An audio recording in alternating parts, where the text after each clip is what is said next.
ადრენალინის დროა, მე კი ბილი ვარ. მოკლედ დღეს დავიწყოთ შემდეგი ნიუსით მოტოციკლეტი Suzuki RMZ250. 2016 წლის მოდელს გვთავაზობს. გამოიყურება ისე როგორც 2015 წლის მოდელი, თუმცა ამბობენ, რომ როდესაც Suzuki იყენებს ტერმინს ყველაზე ახალი, ნამდვილად ამართლებს. ამ მოდელის მიზანი კი ისაა, რომ საერთოდ ძალა გაუმჯობესოს და ამის ხარჯზე გაიზარდოს გამძლეობაც. როგორც ნახავთ ახლა ვიდეოს, ნამდვილად 2015 წლის მოდელს გავს, თუმცა დამატებული აქვს ძალიან ბევრი ახალი რესურსი. მოკლედ, ბევრს ვარ ვილაპარაკო, მე ნახეთ ვიდეო და შეაფასეთ Suzuki-s ეს მოდელი. დროებით.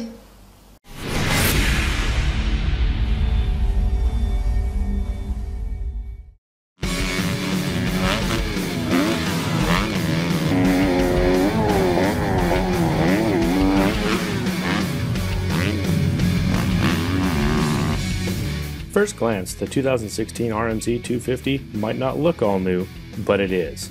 Look past last year's plastic and styling, and you'll see an engine with 80 new parts in it, a redesigned chassis, and a switch from Showa suspension to KYB front and back. The new 48mm KYB PSF2 front fork uses air instead of springs. The KYB fork on the RMZ 250 is different in that it only uses 34.1 psi in each fork leg, unlike a lot of air forks that use very high pressure. The KYB PSF2 also features high and low speed rebound settings. Out back, the KYB shock also offers high and low speed compression damping, as well as high and low speed rebound damping. The frame was also revised on the 2016 RMZ 250. The steering head pipe is changed to be the same size and design as the RMZ 450 frame, increasing strength and durability. The side beam area of the frame has new, wider space ribs for extra strength and reduced weight. The forward down tube and engine mount section is redesigned to precisely cradle the crankcase and have additional strength. Overall, the 2016 frame is 2.5% lighter. The heart of any 250F is the engine, and Suzuki changed 80 parts inside their engine to improve reliability and increase power. New camshafts, a new piston, a lighter crank, and upped compression help boost the motor's output. In an effort to make starting the RMZ 250 easier, the starter idle gear was repositioned, along with the addition of a new breather gear and a revised kick ratio. In order to meet the AMA sound requirement of 94 dB, Suzuki redesigned the muffler and increased the header length 40mm. A new addition to the 2016 RMZ 250 is the Suzuki Whole Shot Assist control. It offers a Mode A and a Mode B. Mode A is for use on concrete or slippery surfaces, while Mode B offers a very aggressive map, helping you get a launch in great traction situations. Suzuki made some great changes to the 2016 RMZ 250, increasing power and keeping the wonderful balance and cornering abilities that we've come to love from Suzuki. With only a few hours on the RMZ 250, on relatively smooth motocross tracks, our first impression of the suspension is good, the action is smooth, and the overall balance is nice. We will learn more as we get a chance to ride rougher tracks and really work with all the options of the air fork and the multiple high and low speed compression and rebound clickers. It's great to see more power out of the RMZ 250, and time will tell if going to the KYB air fork was a move in the right direction.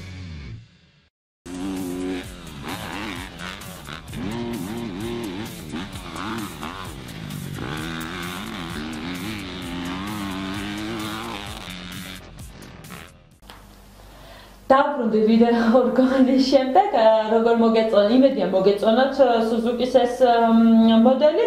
ახლა კი შემდეგ ნიუს გაგაცნობთ დასახელდა ყველაზე ძვირადღირებული საავტომობილო ბრენდები. კომპანია ინტერბრენდმა განაახლა ყველაზე ძვირადღირებული ბრენდების ყოველწლიური რეიტინგი. Top ასეულში მოხვდა 14 საავტომობილო კომპანია, რომელთა შორის ლიდერობს იაპონური Toyota, რაც არ უნდა გაგიკვირდეთ, Toyota ლიდერი არის და მისი წლიური ღირებულება 49.48 მილიარდ დოლარს შეადგენს. რა კარგად მოუმატებია, მოკლედ 16%-ით აქვს მომატებული ამ წელს გაყიდვები Toyota-ს. Ეხლა ინტერპრეტის მიხედვით 2015 წლის ყველაზე ძვირადღირებულ საავტომობილო ტოპ 14-ს წარმოგიდგენთ. პირველ ადგილზე როგორც გითხარით Toyota, მეორე ადგილზე BMW-ა და წელს მოიმატა 9%-ით მისმა გაყიდვებმა, მესამე ადგილზე Mercedes-ია და 7%-ით მოიმატა, Honda მეოთხე ადგილზეა და მოიმატა 6%-ით გაყიდვებმა. Volkswagen-მა ხო 9%-ით მოიმატა და ისიც უნდა აღვნიშნოთ, რომ წინა წლებში უფრო დიდი გაყიდვები ჰქონდა და მეხუთე ადგილზეა ამჯერად. Ford მე-6 ადგილზეა და 6%-ით მოიმატა. Hyundai 8%-ით მოიმატა წელს გაყიდვები და არის მე-7 ადგილზე, მერვე ადგილზე Audi არის 5%-ით, Nissan მე-9 ადგილზე, ცოტა არ იყოს მე გამიგურდა რომ Nissan-მა მე-9 ადგილი დაიკავა. Porsche მე-10 ადგილზეა და 12%-ით მოიმატა გაყიდვება, ალბათ უფრო მოიმატებს, როდესაც ელექტრომანქანები უფრო გამოვა გაყიდვაში, როგორც წინა გადაცემაში გითხარით, ელექტრომანქანების გამოსერია დაიწყო Porsche-მ. Kia მე-11 ადგილზეა და 5%-ით მოიმატა გაყიდვებში, Chevrolet-ი მხოლოდ 2% მოიმატა და მე-12 ადგილზე, Range Rover-მა 14%-ით მოიმატა და ბოლოს რაც უნდა გაგიკვირდეთ, Mini Cooper-ი არის და მისთვის ეს დებიუტია, იმიტომ რომ არასდროს არ შესულა Mini Cooper-ის საერთოდ კომპანია ესეთ ტოპებში. მოკლედ არ ვიცი რამდენად საინტერესოდ გამოგეცით, ეს კი იყო ტოპ 14-ეული, რომელიც ინტერბრენდმა წარმოგვიდგინა.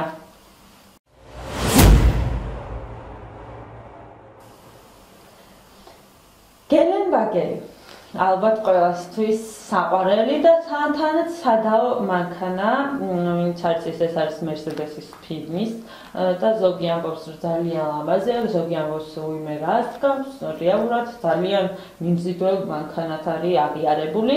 მოკლედ გეტყვით ისტორიას Gelänwagen-თან დაკავშირებით. ეს არის ცოცხალი ლეგენდა ყველგან მავლების სამყაროში. ეს ავტომობილი რომის პაპის ავტოფარეხშიც კი არის. მაგრამ ცოტამ თუ იცის, რომ Gelänwagen-ის ისტორია ჯერ კიდევ 1926 წელს დაიწყო, როდესაც შეიქმნა ექსპერიმენტალური Mercedes-Benz G1, რომელიც გამოვლინების გამარჯვებების მიზნით აღიჭურვა უკანა დამატებითი ხიდით. 3 წლის განმავლობაში Mercedes-Benz G4-ის მხოლოდ 57 ეგზემპლარი აწყო, რის შედეგადაც კომპანიამ ყველგან მავლის ახალი ვარიანტი გაუშვა წარმოებაში. სამხედრო მოდელი G5. საერთოდ უნდა აღვნიშნოთ, რომ თავიდან, როდესაც დაიწყო Gelänwagen-ის გამოშვება, იყო განკუთვნილი მხოლოდ სამხედროებისთვის. ამ ნაკლებად მიმზიდველ ავტომობილს პატარა გაბარიტების მქონე კუზავი და სუსტი ძრავით ჰქონდა ერთი უნიკალური განსაკუთრებულობა, უკანა ბორბლების ტრიალის სისტემა. ანუ G5 იყო არა მხოლოდ სრულმავალი, ასევე სრულმავლობა მოდელის გამოშვება ხდებოდა 1927-1951 წლებში და მისმა რაოდენობა შეადგინა 378 ეგზემპლარს. ავსტრალიელებმა ოპერატიულად საერთოდ ეს ნელ-ნელა უფრო და უფრო ხდებოდა პოპულარული ეს მანქანა და ავსტრალიელებმა ოპერატიულად იმუშავეს ამ მანქანის უფრო გააქტიურებაში და უფრო დიდი გაყიდვები რო ქონოდა. 1973 წლის გაზაფხულისთვის უკვე მზად იყო შემდეგი ვერსია Gelänwagen-ის. ერთი სიტყვით უცნობია თუ როგორი იქნებოდა მოდელის ბედი თუ არა ზუსტად 40 წლის წინ 1975 წელს მომხდარი ფაქტი, რომელმაც პროექტის დიდი ბიძგი მისცა. ყველგანმავლობის შესახებ შეიტყო ირანის შაჰმა მუჰამედ რეზამ ჰელკიმ. და ძალიან დიდი დაინტერესება გამოხატა და თქვა, რომ აუცილებლად მიყვებოდა ამ პროექტის აქტუალიზაციაში და გაყიდვებში. თუმცა შემდეგ ირანში მოხდა გადატრიალება და მას მოუწია აშშ-ში გადასვლა. ამის შემდეგ 1979 წლის 10 თებერვალს ავსტრალიაში ჩამოვიდა პირველი სერიული გელენვაგენი, რომელიც უკვე დაიმლერ-ბენცის სახელით ბენცი ხელმძღვანელობდა ამ ყველაფერს. დასაწყისისთვის G-კლასი გამოსცადეს ავსტრალიელმა მეომრებმა, ხოლო შემდეგ გერმანიის, არგენტინის, ნორვეგიის, შვეიცარისა და სხვა ქვეყნების მეომრებმა. დროთა განმავლობაში გელენვაგენმა სამხედრო ავტომობილის შესაფერისობა ნაკლებად ხდებოდა. მისი აღჭურვილობაში გამოჩნდნენ ისეთი პარამეტრები, როგორიცაა ავტომატური გადაცემათა კოლოფი, კონდიციონერი, ტყავის სალონი და მოკლედ ყველა ის აბსოლუტურად კომფორტი, რაც უკვე გელენვაგენს გააჩნია. და მინდა შემოგთავაზოთ ვიდეო რგოლი, სადაც მოკლედ ნაჩვენებია ამ ესე რომ ვთქვათ, უნიკალური მანქანის ისტორია. მე კი მომავალ შეხვედრამდე გევშვიდობებით, ნახვამდის.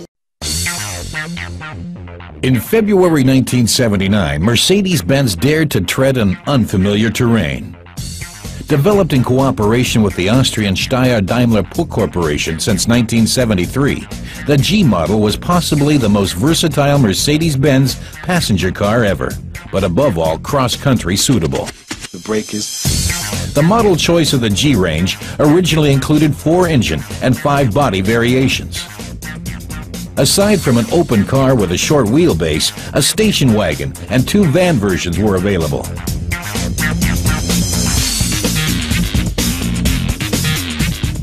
At the beginning of production, the tried and true petrol and diesel engines from Series 123 were used.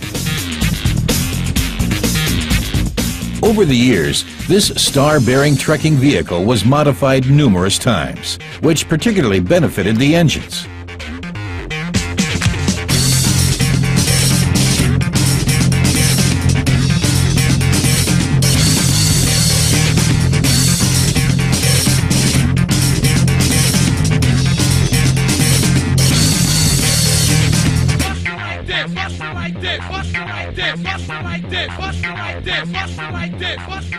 In September 1989, a new chapter in the story of the G model was opened with a substantially improved series, internally called 463.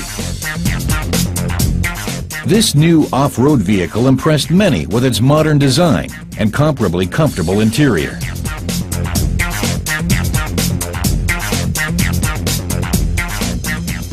Technical changes were also noteworthy, such as 4-wheel drive, series differential locks, and anti-lock brake systems.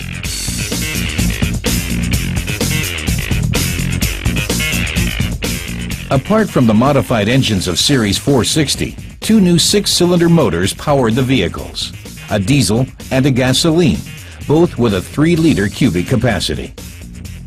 1992 saw the market debut of the 136-horsepower 350 GD Turbo. On the other end of the spectrum ranked the 240-horsepower Type 500 GE V8.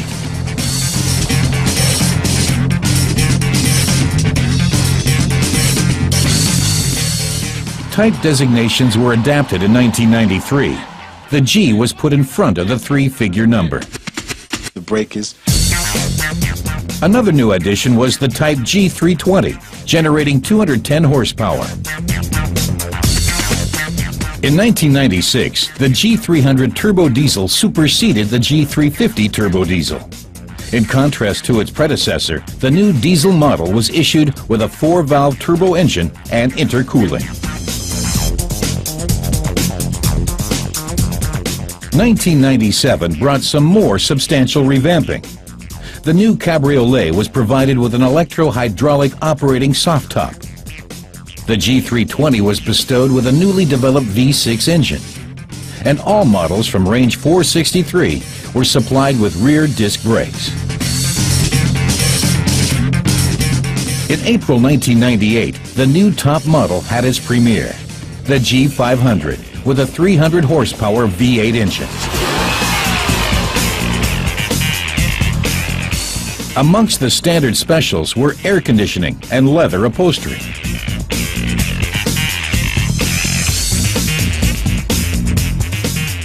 A simplified version, internally W461, entered the market in 1992. It was essentially derived from the original G model of range 460 and was planned for commercial and public service. The new range also counted the still available 230 GD.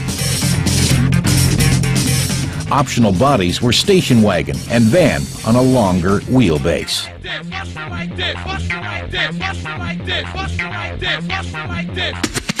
The brake is. In December 2000, the G-Class was overhauled once again. This time, the diesel motors were the beneficiaries and were adapted to the common rail principle. The youngest generation offered two more models, the G320 with a 215 horsepower V6 engine and a V8 gasoline G500 topping 296 horsepower. A 5-gear automatic transmission with a modern Tiptronic gearshift mechanism is standard in all variants. The interior was generously upscaled too.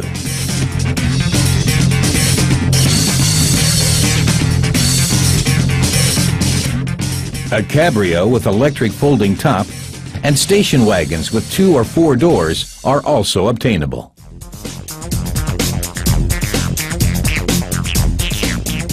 The G designated cross country, being a genuine classic, secured a fixed place in the type program.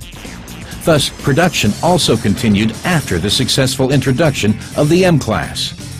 In 2004, Mercedes-Benz celebrated the 25th anniversary of the G-Class.